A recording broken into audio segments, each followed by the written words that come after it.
This is Paige from Mosaic Moments, and by request, I finally created this video on how I prepare my Mosaic Moments layouts. So I know a lot of you have had some difficulty with this process for your own pages, so I'm going to show you how I prep mine, and it may look a bit different from yours because I probably work in a different order than most of you. But I hope you will learn a lot of new tips, and maybe you can follow a similar sequence to what I'm going to show today, and maybe that'll help you with your own preparation. Also, after you have watched this video, please let me know in the comments below if this was helpful, and also if you would like to see more with the specialty dies, because that probably is a little bit trickier. So let me know if you're interested in that after you watch this video. And before we get started, I want to remind you to hit that subscribe button so you don't miss out on any future tutorials or demos such as this one today.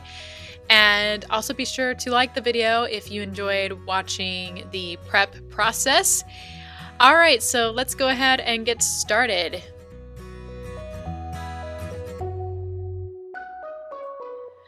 Alright, so these are the photographs I would like to use for my layout today. This was of an airboat tour down in the Outer Banks. So the first thing I usually do is look for the photographs I would like to use for my focal point. And there's a few that stand out to me. I could use this one. It shows me with the airboat behind me, so that one could be pretty nice. There's also this one with me and my aunt. It's a really fun photograph because we have this fun headgear on. And there's also this one. It's just a close-up portrait of me out on one of the sandbars. So you just want to choose which one you like the most or which one you think tells the story the most. And I'm probably going to choose this one because it's a really fun photograph and I like how it's close up. I usually like to use a lot of close-up portraits on my layouts as the main focal point. And so looking at this photograph, so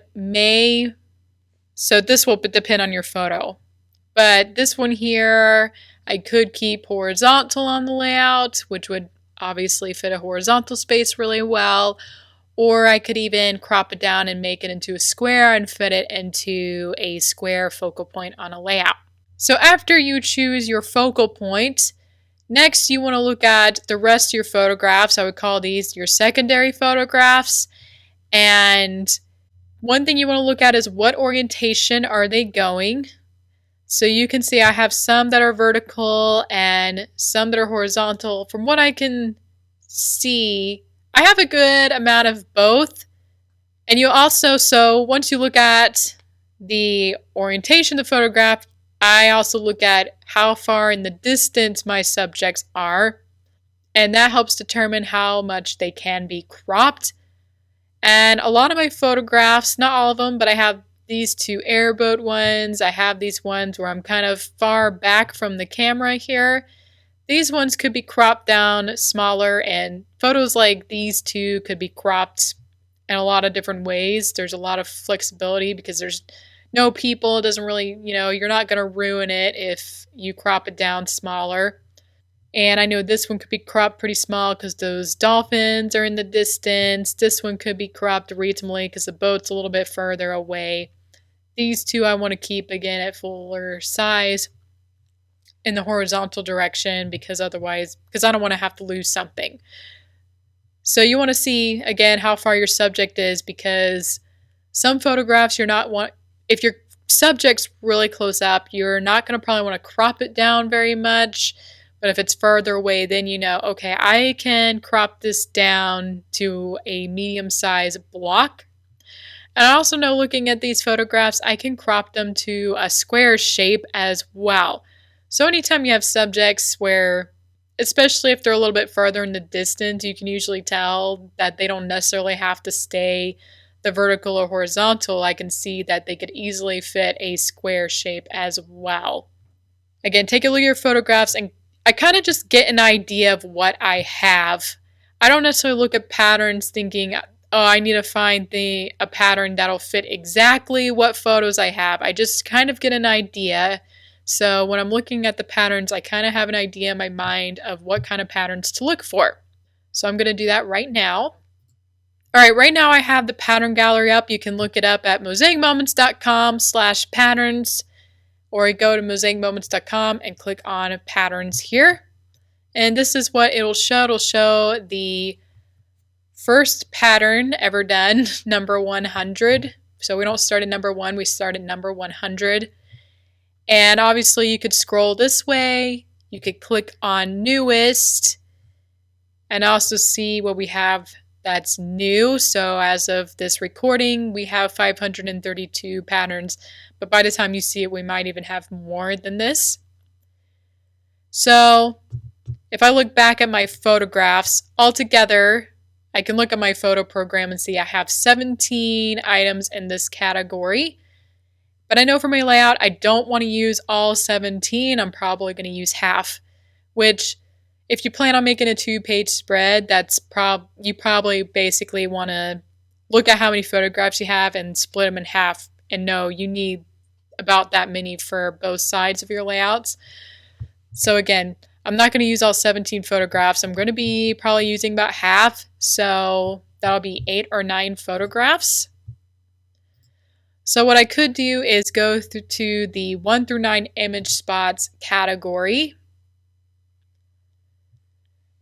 But I'll note that image spots does not necessarily mean photo spots. The spots also include spaces that could be used for embellishing as well. So if I look at this first one, there's 4, 5, 6. There's 6 spaces here that could easily fit a photograph, a full-on photograph, right? But then there's these 2 orange bars, and even though it says 8 photo spots, it doesn't necessarily mean it fits 8 photographs. It just means there's 8 design spots. So in reality, when I look at it, I can fit 6 photographs, and then there's 2 spaces for embellishing. Which, if you had a particular die in mind you want to use, you definitely want to find spots like this could fit a 1x4 border die. If I had planned to use that, this might be a good pattern to use. Today I don't have any kind of particular die in mind. I just want something mainly that'll fit the amount of photographs I want. So again, if you are looking for something that'll fit a particular die, what you can do is click on one of these. When you get the dies be sure to keep the inserts, especially initially if you don't know the sizing very well. All of our dies are colored. So if you get a square decorative die, it'll be blue, like set A. And so you can click set A and see what patterns use set A. And let's say this one, maybe you have a 2x2 cornerstone die. You could use this pattern here because it fits 4 of the 2x2 squares, which I know every time I keep rolling over this, it shows the layouts. But here I used a 2x2 die in these photo spots, or these image spots, I should say. So that's one way you can look. So I suggest doing it this way if you have a particular die you're using, and you can look up the color that's shown on the package, and it'll show you all the patterns that use that particular die. And you can also click just. I had it on any, but you can click just and it'll just show that die. Or if I maybe want to also have set B, it'll show me A and B patterns. All right, so I'm going to go back to the design spots. Because today I don't really need a particular size or set today. So again, I'm looking at this because I just need something that'll fit the photos I want to use. So something to note about the 1 through 9 image spots is these are good options if you want to keep your photographs bigger. So like this one here, it could fit 4 kind of bigger photographs, right? And that won't be enough for me. So this is what you're going to find in this 1 through 9 category, is stuff that's great if you cannot crop your photographs down, or if you only have a handful of photographs you want to use. So I'm also going to look in the 10 through 19 image spots category. And plus I might have some spots for embellishing. So let's see, this one has 3, 4, 5, 6 pretty good, reasonable design spots here that I could use. And I kind of like this one here. It's got 11. If you take out those two, that means there's 9. So that would actually be a good amount for what I'm using. And it also has 2 horizontal spots. This one here is the same thing, sort of. It's got a lot of squares here, which could work well. 2 horizontal spots. It has a couple vertical spots, so this one might be a nice one too. But I'm not sure if I really need these 2 spots all that much. They're really small, so I'm not sure if I want my photographs to fit in those. So you can just scroll down and kind of get an idea of what you could use. Like I could use this one here. It has a horizontal space, but I don't really want to have any kind of mosaic on my layout. This one here also has the horizontal that could fit my focal point photograph, but I don't really have a lot that could fit in that vertical space very well. Just scroll through and see what could work here. And you can also go by category. So if you had a lot of horizontal photographs, you may want to choose the rows category. It tends to have more horizontal pages. Or excuse me, it has more horizontal image spots like this one. These two have a lot of horizontal spots. If you have with a lot of vertical space, columns is a great pattern category. If you have a mix of both, pinwheel is great.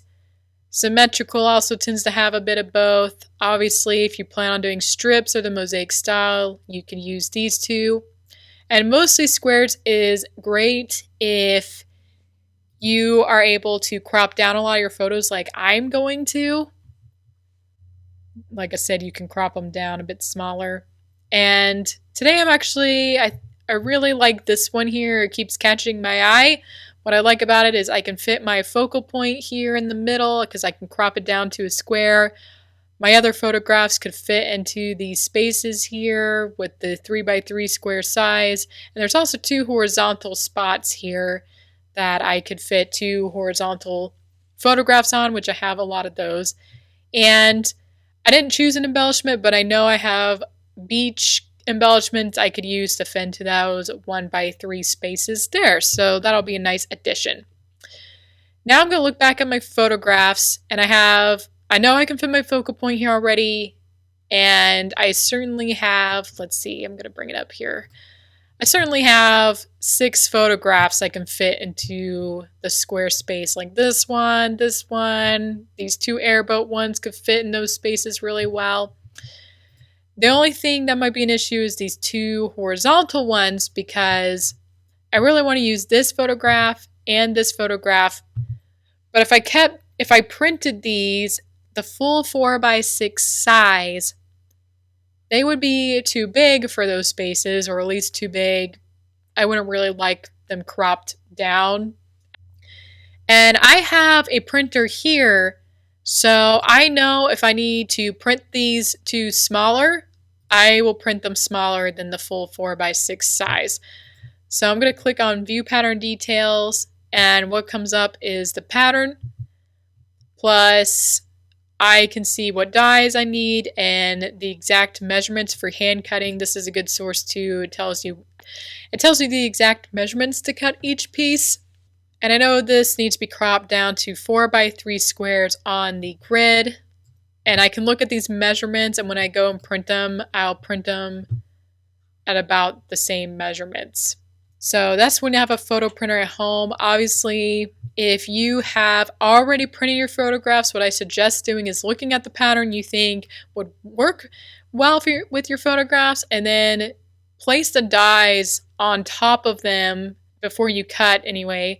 Go ahead and place the dies on top and see if it'll crop the way you would like. Alright, so now that I have my pattern, and now that I have an idea of how my photos are going to fit on the pattern, I'm going to go ahead and print. And so I'll do that and then show you how I choose my colors. Alright, since I had those little 1x3 spaces on my page pattern, I'm going to go ahead and choose which decorative die I want to use. So I have several dies here that are related to the beach or the ocean. And so I have these two, which will automatically fit into those 1x3 spaces. And then I have these longer ones. Now, if you have a long one, they can be hand cut to the size you want. So I would cut them with the die machine first, and then I would use my mat and X-Acto knife to trim them down to the size I actually want. So I'm just going to look at each of these and see which one I'm drawn to the most, or which one would be best for my page. There's this wave one here. For some reason, I've just never been drawn to that kind of wave. I kind of like this one more. The palm tree is cute, but if you've been to Outer Banks, there's not necessarily a lot of palm trees there. There's also starfish, which would be cute, but I'm not sure if these two would really fit with the airboat theme too much, so I may not use any of these. And the shell one I may not use either. It'd be really pretty, but I'm not sure if I want to use those for my page. And again, the fish is cute, but it could work with the airboat, but I think it's a little too cutesy for the look I want on my layout. So I'm going to pick one of these two, but I'm really drawn to this one here. I really like the look of those waves. And again, what I'll do is cut them or put them through the die machine and then trim them to the 1x3 size on the grid. And again, you can look at the pattern on the pattern gallery and see the sizing for that space. So now that I finalized the die, I'm going to choose the background for my photos. So I don't always get this many grid paper colors, by the way. I'm just showing it so you can see there's lots of options for your photographs. And so I grab whichever ones I think works with my theme and works with the colors in my photographs. And then what I do is grab a few photographs. I usually grab the focal point photograph and then a couple of the secondary ones. I grab this one on the right because it has sand in it and the other one has some water. So I have a good mix here that represents most of the photos that are going to be on the layout. And I place them on top of the grid paper color. So this one is from the Ombre collection. I think these photos would actually look pretty nice on these colors. I really like the subtle blue going into the pink. And from what I can tell, the photos could stand out on that. This is energy drink. And I don't like the way the photos look on this. The yellows have kind of a yellow tint to them. And this paper really draws that yellow more, so I don't think I'm going to be using that one. This one is sand ripples, and I think it could look nice, but it kind of makes my photos look a little bit washed out, so I don't know if it's the best. And this is the bright orange. Oh, sorry, I don't know what I was doing there. So this is the bright orange color, and I think my photos look good on this one too. And the bright orange, I'm kind of leaning towards that because it goes with my fun theme. There's pink here. I'm a little bit hesitant to use pink because it's not necessarily my personality. This is sandstone. Again, I feel like my photos are kind of looking washed out on top of the sandstone. Even though it's a nice neutral, I don't think it really works that well with the photos I have here. And this is malt. I actually like these photos on the malt. If I just wanted a nice neutral, I think this is a good option. My photos don't look too washed out. Malt's a little bit of, I think, slightly darker than the sandstone. And last I have petal pink, which I don't think my photos would look too bad on the petal pink, but it doesn't really go with the theming of the airboat. But I also want to bring out petal pink because it's actually a surprisingly great color with beach photographs. So if you go to the beach all the time, definitely try it out on petal pink. It looks great with the sand and water photos especially. But again, I'm not going to choose petal pink because it just doesn't really go with the airboat theme, right? Petal pink is a nice calming color, and I don't really want that kind of feel to my layout. I kind of want like fun and bright. So basically my process is I grab some different grid colors I think would look good with my photographs and the theme of the photographs, and then I discard the ones that I think will not work at all, and I bring back the ones I feel like would potentially work really well with my photographs. And then basically you would decide on which ones your photographs stand out against. But in my case, I'm also going to use pattern paper. So if you're going to use pattern paper, it's also important to make sure that your grid paper is going to match and that the pattern paper is going to stand out. So if you're using pattern paper, you kind of have that extra layer. So if you're just using photos, that's actually a little bit easier. But pattern paper, I want to make sure the grid paper also matches this. So here I have the paper that's this bright blue waves that goes with the theme of my layout, and behind it I have the paper on the back has all these little dots, and it kind of has an ombre look where it shifts into different colors. And I picked these two pattern papers because it goes with the theme of my layout. They're both kind of have that like beachy feel, summertime feel. So that's how I choose my pattern papers. I look at the theme of my photographs and find pattern paper that's going to match the theme or the mood or the feel I want to put on my layout. So basically, I'm going to do the same thing as I did with the photographs. I place my pattern paper on top of the grid paper colors and see if my colors will match. I think this first one could go well with the wavy paper, but I don't know if I don't know how I feel about it with the dot paper necessarily. The dot paper has a lot of yellow, and I don't think it matches that ombre look well. And they're both ombre, so it'd be like two ombres on top of each other, and I just don't think the colors necessarily worked with the ombre. This could also work with the pink. There is a little bit of pink in this paper, but again, I'm a little hesitant about the pink because I don't know if it really will represent the personality of the photos very well. There is this orange, which orange and blue are nice complementary colors, and that tends to go with beach and ocean themes really well. So this blue really stands out on that orange, and the paper has a lot of warm colors and some cool colors that I think could go with that orange. And there's also the malt, but when I put the paper next to it, I feel like the malt kind of dulls the colors down in the pattern paper. So again, you want to make sure that the pattern paper is going to stand on the grid. If you feel like the grid is making your paper seem kind of dull, I mean, maybe sometimes you want that, but I don't really want that. I want my page to stay fun and bright. So the malt, it's not going to work for me, but the malt would have been the malt would have been a great option if I was just probably going to add the photographs only, but since I'm adding in the pattern paper, I really want my page to feel very bright and fun. So that's the key here when you're choosing your colors and your pattern paper is think of the theme. So here I obviously picked ocean stuff and beachy stuff and summery stuff, and you also want to consider the mood. Do you want your page to feel fun, or do you want it to feel formal, neutral? Like your colors are gonna, this is all summery and beachy, and you're probably not gonna use these colors or this paper for, let's say, a camping layout, right?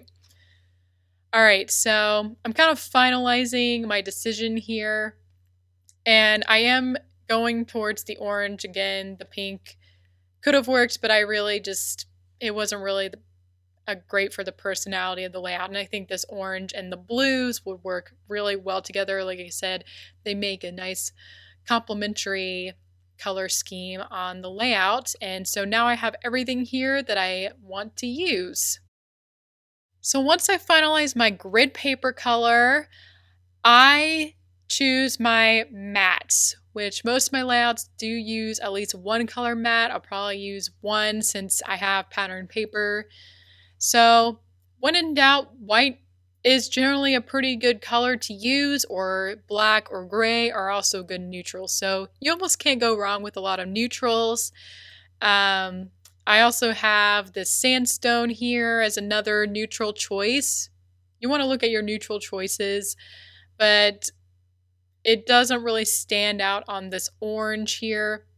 And the other thing I want to point out about mats is what's tricky is it needs to come out on your grid paper the way you like, and it also needs to work with your photographs as well. So this is picking the colors is one of the longest parts, in my opinion, of choosing or prepping your Mosaic Moments layout.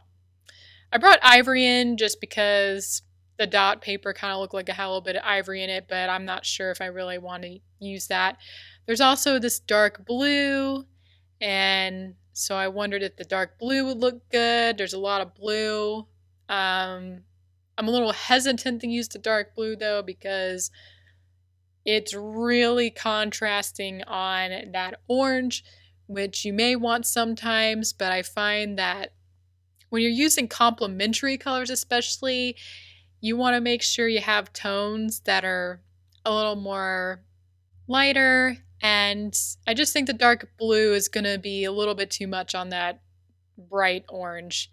And I also have this orangey color here, and sometimes putting the same color on top of another color, especially if you have a bright background, that actually might be a good option because it's not super contrasting, but it's still two different tones. The grid paper has some light tones and the solid paper is a little bit brighter, so it would still stand out on that grid paper.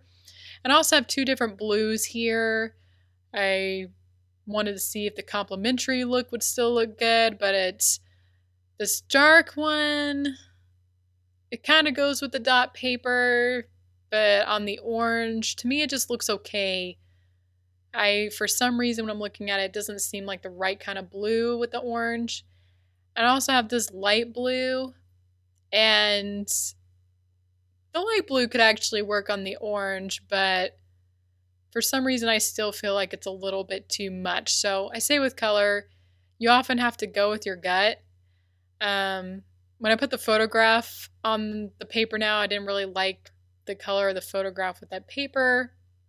So what I'm leaning towards right now is using this brighter orange, and it, like I said, it still would show through on that grid paper pretty well because it's a different tone of orange. And blue and orange are complementary colors, and the dot paper has a bit of yellow in it, so there's a bit of complementary and a bit of analogous is when the colors are next to each other in the color wheel. So I think these colors will really go together and make a fun beach and ocean layout. So I put the dies on the grid paper just to give you an idea of what shapes are going on the page. So right after you plan all your colors, the next step is to figure out the placement of where your colors or the colored mats and pattern paper are going to go on your page. So in the middle here, I have this square that's going to be the focal point, and I have the pink die, which is the two horizontal photographs. The blue, the smaller blue, is going to be all the square photographs, and then I have the purple die there because that's the size that's going to go in the two corners. And I have my paper here, and I'm just going to look at them and decide where do I think these should go. So the orange is a neutral color, so I'm probably not going to use that one as my focal point. It could be good with my secondary photographs because it's the same color as the orange background, so I don't think that will stand out a ton. Now this blue, it's very dark blue and it's very contrasting against this orange. So I know I don't want to use a ton of it on my layout for that reason. And I'm going to use it as my focal point color probably because it'll help that focal point stand out a lot. And I'm also going to use it on these 1x3 spaces because they're really small, so I won't feel like too much. So if you have a color that's really contrasting, I recommend using it for the focal point and also to use it minimally on your layout. And that's including really bright colors like yellow or red. They can be kind of overwhelming on certain colors. So try to use those minimal if they really stand out. And I have this color, which this one is not super contrasting on this orange. And again, I think it can make a good secondary color for the layout because there's a lot of yellow in there. There is some blue, but the blue is really toned down and won't stand out a ton. So these two would make good colors for my secondary photographs because, again, they're not quite as contrasting as that dark blue. So, and keep in mind when you're choosing the colors that the photos are going to be laying on top of them. So if the color seems super bright in your layout because you feel like, oh, that's a lot of orange, keep in mind that there's going to be a photo on top of it and you're actually only going to see a sliver of that bright orange or that dot paper in my case. All right, so I'm going to go ahead and cut these into the mats that fit the grid paper measurements, and I will show that result. All right, after cutting each piece, I lay them on my grid paper here, and it actually doesn't look, it looks pretty good. I like how it turned out. The orange doesn't seem too contrasting, and then there's the yellow dotted paper. But I will say, as I'm looking at it, it looks a bit too orange for me.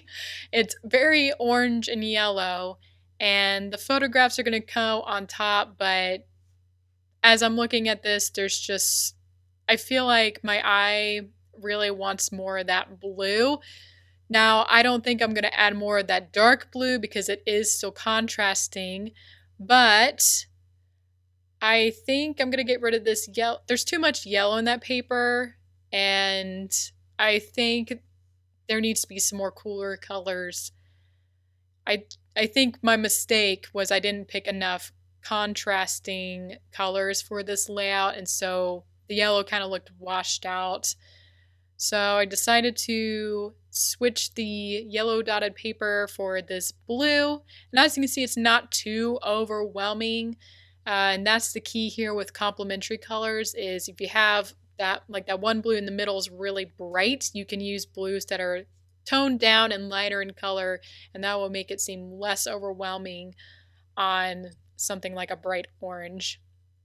And I still have the orange paper mats here, but I feel like the paper's not really standing out enough, and I think I'm going to change out that orange too. So I needed a background for my little wave dies here, and I decided to just use that light blue again. And you can see it, the dark wave paper color stands out on that pretty well. And I am going to replace the orange. The orange was just too much, especially now that I have more blue. That orange and blue, you know, they're complementary, so they really stand out really heavily. And so I'm going to add in white because white is a really nice neutral. So I recommend if you want to do a complementary color scheme to add in some kind of neutral like white or black or even browns, because that'll help tone down the high contrasting colors, especially orange and blue, because orange is particularly a very bright color. All right, so I'm really happy. I'm a lot happier with this color scheme versus what I had before. Before it was very warm. It was orange and the other paper was very yellow. And I just think the warm tones were not pleasing to my eye. So I decided to do more cooler tones, and I think that evens out with that really bright orange background a lot more. So part of the prep process is seeing your mistakes. We don't necessarily get it right the first time because you don't necessarily know how the colors are going to look exactly on the paper. And there's sometimes when I think, okay, I got this wrong, this is not working. So if something's not working, it's often probably going to be your color choices, believe it or not. It's often the paper mats that I often have to switch out. Usually, sometimes I have to switch out the grid paper, but usually I get the grid paper right, and I notice everyone else at the office here feels the same way. So if something doesn't feel right, just switch it out. That is part of the prepping process, is we don't always get it right the first time, and that's okay, and we can use those other pieces for another project. Alright, so I finished my layout. I have my photographs here, and I do want to talk about how I put my photographs down. So if you look at where the light blue spots are, I have the 2 airboat photos and the dolphin photo, and they have darker tones in them, whereas the other photos where I'm in the sand, those are placed in the white. And the reason why I had the sandy photos on the white paper mats is because the tone of the sand was really similar to the tone of the light blue.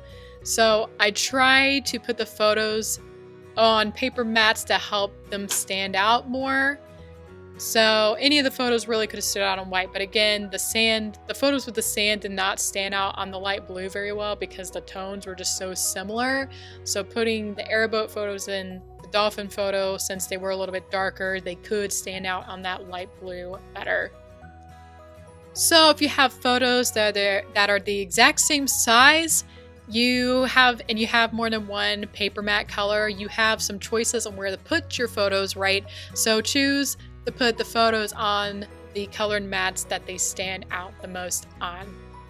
All right, with that, we have reached the end of today's video.